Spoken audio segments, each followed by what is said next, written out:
আলবদর রাজাকারের বাচ্চারা এখনো কিন্তু ফজলুর রহমানদের মতো মুক্তিযোদ্ধারা জীবিত আছে। এই দেশে মুক্তিযুদ্ধ হয়েছে, মুক্তিযুদ্ধ সত্য, 30 লক্ষ লোক জীবন দিয়েছে, এটাও সত্য।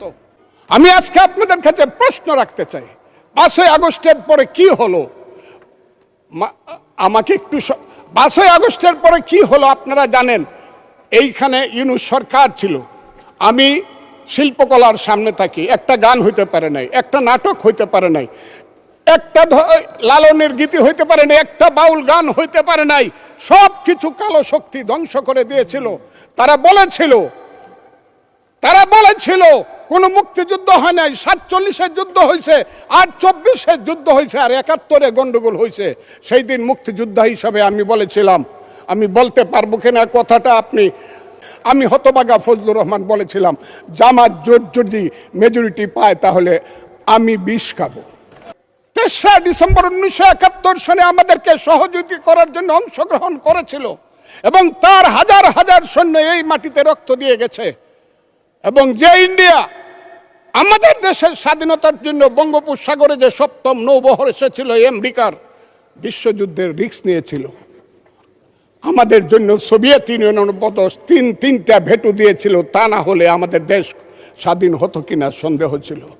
সেই মুক্তিযুদ্ধের সঙ্গে যখন 1 মাসের গণ আন্দোলনকে তুলনা করা হয়, তখন মুক্তিযুদ্ধকে ছোট করা হয়। আমি মনে মনে ভাবি হয়তোবা আমি মরে গেলেই ভালো হতো। এই যুদ্ধের মধ্য দিয়েই আমরা সেদিন তাদের সঙ্গে যুদ্ধ করেছি। আমার বাড়ির সামনে মব হয়েছে আমাকে হত্যা করার জন্য। সেদিন আমি আজকের পুলিশকে ধন্যবাদ দিব, আজকের মিলিটারিকে ধন্যবাদ দিব। 10 মিনিটের মধ্যে আমার বাড়ির সামনে তারা গিয়ে উপস্থিত হয়েছে আমাকে বাঁচানোর জন্য। অনেক চক্রান্তের মধ্য দিয়ে ইলেকশন হয়েছে। সেই ইলেকশনে তারা কি করেছে, আজকে যারা আমার ডান দিকে বসে আছে তারা কি করেছে? একদিন তো আমরা ভাই ছিলাম নাকি? তারা যা করেছে সেটা কল্পনা করার মতো না। যত চক্রান্ত করেছে, সেই চক্রান্তের ভিতর দিয়ে যখন তারা প্রচার করতে শুরু করলো তারা বাংলায় 2/3 মেজরিটি পেয়ে তারা পাস করবে, এই কথাটা আমি বলেছিলাম, আমি বিষ খাবো। হ্যাঁ, কথাটা সত্য, আমি বলে যাচ্ছি। এবং তারা কোনোদিন যুদ্ধে জয়লাভ করতে পারে না, রাজনৈতিক যুদ্ধে, কারণ তাদের পূর্বপুরুষ বাংলাদেশ চায় নাই। বাংলাদেশ যদি থাকে, এই বাংলায় শুধু বেলিচা মিলিয়ার জুই ফুল ফুটে না, এদেশে রক্তগোলাপ রক্ত জবাও ফুটে। এদেশের জঙ্গলে শুধু কোকিল ডাকে না, এদেশের জঙ্গলে রয়্যাল বেঙ্গল টাইগারও থাকে। যতদিন রয়্যাল বেঙ্গল টাইগার থাকবে, মুক্তিযোদ্ধা জিতবে, রাজাকার কোনোদিন এদেশে জয় লাভ করতে পারবে না। আমি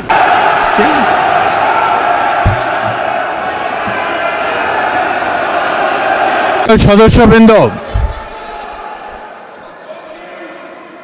মাননীয় বিরোধী দলের নেতা, আমি বলি তারপর আপনি বলেন। মাননীয়